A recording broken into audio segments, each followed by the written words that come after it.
Times. Happy to have you. Yeah, of course. Stephen A., I'll start with you. Do you think the Clippers are blowing free agency? I wouldn't say blowing it. I think that's too strong of a word when they just acquired Serge Ibaka. But I will say this. First of all, Montrezl Harrell needs to stop lying to some degree, or people need to stop lying on him, because we've heard about the friction between him and Paul George and how that led to a lack of appreciation he felt he was receiving from the organization as a whole. Now, either that's the story or there's a whole bunch of people lying on him, because you see those reports all over the place. That's number one. But I look at Serge Ibaka, the acquisition of Serge Ibaka, and I'm certainly not going to say they're blowing it. Here's what I would say. They still need a point guard, and that's no knock against my brother Patrick Beverley. I got love for Patrick Beverley. I think that he's a stout defender. He's an energizer bunny. He's a professional pest, and I think every lineup needs that. But you also need a quintessential point guard to be an extension of the court on the floor and to really, really run that show for you. And Patrick Beverley is not viewed in that regard, not just by the coaches, but also by his teammate. Kawhi Leonard, from what I was told, wants a point guard and wants a prototypical point guard, essentially. It was supposed to be Rajon Rondo. Max, what happened is that Rajon Rondo thought that he was going to end up going to the Clippers.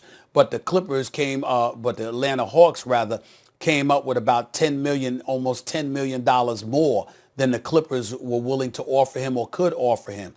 So as a result of that, Bill Duffy, like any other agent that knows what the hell they're doing, particularly in this day and age, is always going to emphasize to you to take the money, because you could always be traded later. But get your money first. That's what they're going to do. And that's the reason why Rajon Rondo is in Atlanta as we speak, because he could always get traded to somebody.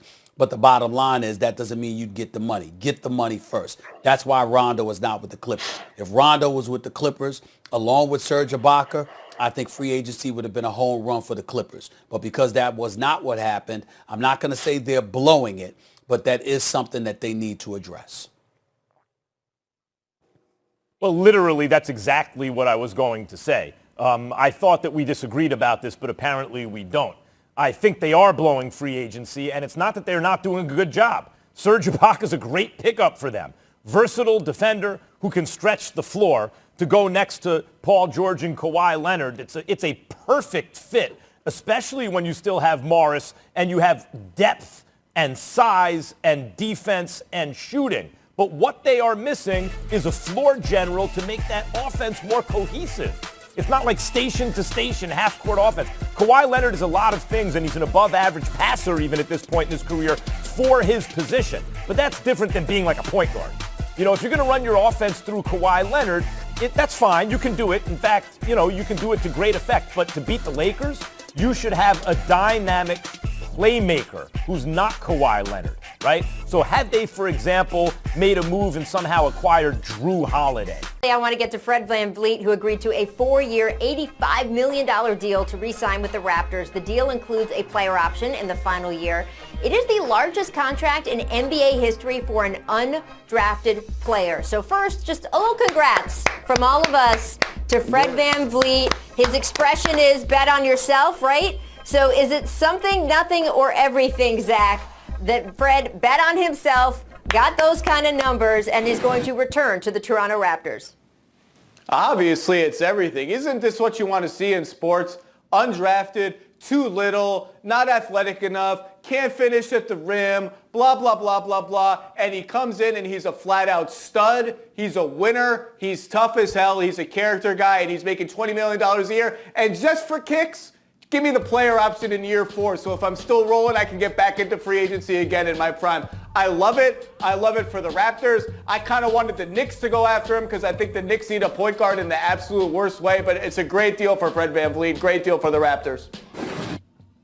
Well, Rachel, it's not everything, it's not something, it's not nothing. This is a beautiful thing. You're watching a guy who did get drafted. On draft night, guys look forward to get drafted, but now Fred VanVleet showing guys that never got drafted, especially in this year's draft, to never give up. And much props to Masai Ujiri for taking a chance on a guy like Fred VanVleet. And Nick Nurse actually giving him an opportunity to go out there and prove himself. But you got to give a lot of props to Fred VanVleet because, like you said, he betted on himself. And I follow him on social media, and he always have the emojis of the dice, and he rolling the dice. And guess what? He struck gold, man, and I'm proud of him because for the simple fact that he came out, he delivered. He's an underrated defender. He could get buckets, and this contract is well-deserved. So to the young fellas out there that didn't get drafted or still trying to find their way on the NBA roster, never give up because all you need is that one shot. And when that door opens, you got to make sure you capitalize on the opportunity like Fred VanVleet did. So he's giving us all hope, especially these younger kids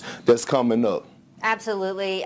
So impressed with him, the way he managed his own development and career. And this is everything, guys, for the Raptors, too, because, first of all, it speaks well of their system. As you said, Masai Ujiri, Nick Nurse, and everybody on that staff who worked with Fred to uncork all of his talents.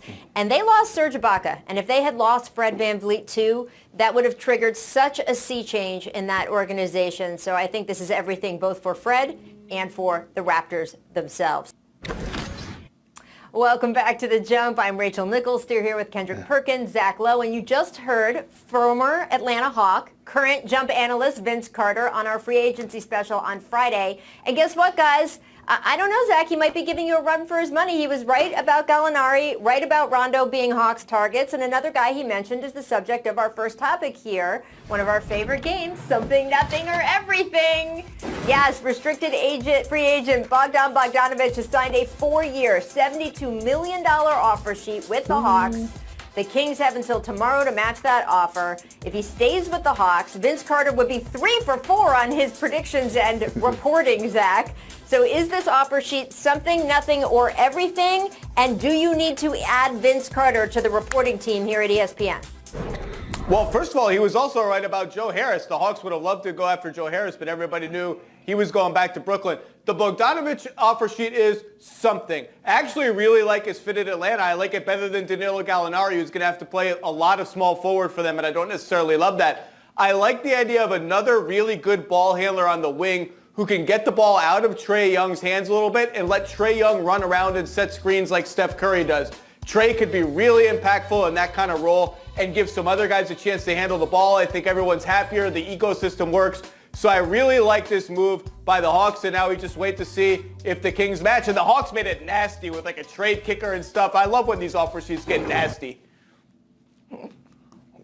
Rachel, Zach, Bogdanović to the Hawks will be everything. With Trae Young and Bogdanović, this might be the best scoring backcourt in the NBA. Bogdanović is a guy that teams have to prep for and shoot around and make sure they have a focal point on how to stop him. He is a walking bucket, and you pair him along a guy that's a level 4 scorer like Trae Young, it's going to be hard to stop them offensively. I don't care about how terrible they are on the defensive end. If you got this much scoring power in your backcourt, you have a problem. And then they could go with a 3-guard lineup where they have Rondo playing the point and have both of those guys playing off the ball. It could be serious. We could see a Splash Brothers, a lower version of the Splash Brothers down there in Atlanta, and I got Atlanta making the playoffs, even if Bogdanović don't come. But if he do come, they're going to make the playoffs and actually make some noise in the playoffs. That's how much of a factor he is. So the question then, Zach, is are the Kings going to match, or is Bogdanović going to be an Atlanta Hawk next season? Nobody knows. Everyone's asking me that question today. I think given that the Kings already orchestrated a sign-and trade for him that didn't actually work out, I would bet slightly against them matching. It's a lot of money, and they have a lot committed to Buddy Hield and now De'Aaron Fox and Harrison Barnes and Marvin Bagley's come up. So I would bet slightly no, but no team likes to lose a really good player for nothing. So I think I'll say 60-40 no. I don't feel confident in it. What do you think the Kings should do, Perk?